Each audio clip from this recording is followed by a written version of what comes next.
एक दिन एक उत्सव में बात करते हैं अमावस्या की। जी हाँ, प्रत्येक अमावस्या तिथि को दश अमावस्या सनातन परंपरा में पितरों के तर्पण, स्नान, दान और आत्मचिंतन का विशेष पर्व इसको माना जाता है।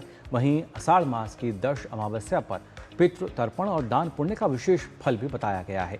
छत्तीसगढ़ में राजिम के त्रिवेणी संगम से लेकर शिवनाथ और खानून नदी के घाटों तक ये पर्व गहरी श्रद्धा और आस्था के साथ मनाया जाता है।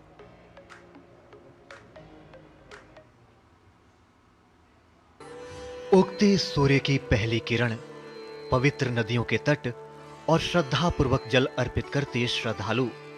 दश अमावस्या का स्वरूप कुछ ऐसा ही दिखाई देता है।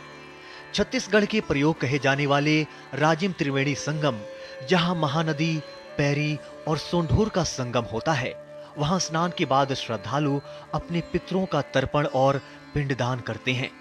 मान्यता है कि इस दिन श्रद्धा से किया गया तर्पण पूर्वजों को तृप्त करता है और उनके आशीर्वाद से परिवार में सुख, शांति और समृद्धि बनी रहती है। राजिम के अलावा शिवनाथ और खारून नदी के घाट भी इस पर्व की आस्था के प्रमुख केंद्र हैं। स्नान, भगवान शिव का अभिषेक, काले तिल से तर्पण, अन्न और वस्त्र का दान दश अमावस्या की प्रमुख धार्मिक परंपराओं का हिस्सा माने जाते हैं।